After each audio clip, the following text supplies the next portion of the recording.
பாரத அன்னையின் புகழ் ஓங்குக. அனைவருக்கும் காலை வணக்கம். வருகின்ற ஏப்ரல் 23,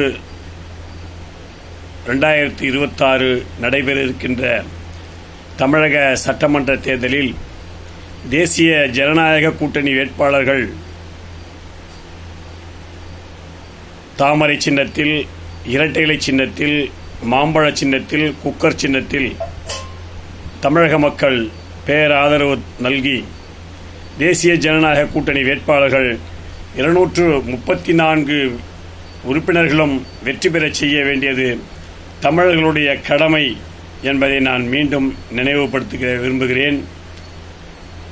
ஆகையால் தேசிய ஜனநாயக கூட்டணியை ஆதரிக்கும்படி அனைவரையும் மீண்டும் பணிவோடு அன்போடும் உங்கள் பொற்பாதங்களை தொட்டு கேட்டுக்கொள்கிறேன்.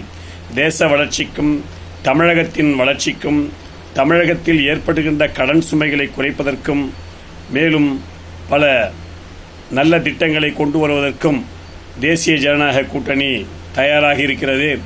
ஆகையினால் தமிழக மக்கள் அனைவரும் தேசிய ஜனநாயக கூட்டணி வேட்பாளர்கள் 234 பேரையும் வெற்றி பெறச் செய்யுமாறு மீண்டும் உங்களை அன்போடு பணிவோடு கேட்டுக்கொள்கிறேன். நமது சின்னம் இரட்டை இலை, நமது சின்னம் மாம்பழம், நமது சின்னம் தாமரை, நமது சின்னம் குக்கர். இந்த 4 சின்னத்திலே தமிழகம் முழுவதும் 234 வேட்பாளர்கள் போட்டியிடுகின்றார்கள். அவர்கள் அனைவருக்கும்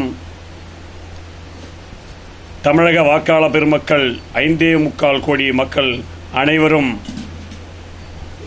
தேசிய ஜனநாயக கூட்டணி வேட்பாளர்களை ஆதரித்து வாக்களிக்கும்படி மீண்டும் உங்களை பணிவோடு கேட்டுக்கொள்கிறேன். நமது சின்னம் இரட்டை இலை, நமது சின்னம் தாமரை, நமது சின்னம் மாம்பழம், நமது சின்னம் குக்கர். இந்த 4 சின்னங்களை மறக்காமல் தமிழர்களின் வாழ்வு முன்னேற, கடன் சுமைகள் தீர, பெண்களின் பாதுகாப்பை உறுதி செய்ய அனைவரும் நல்ல ஆதரவு தரும்படி மீண்டும் உங்களை பணிவோடு கேட்டுக்கொள்கிறேன். நன்றி, வணக்கம். பாரத அன்னையின் புகழ் ஓங்குக.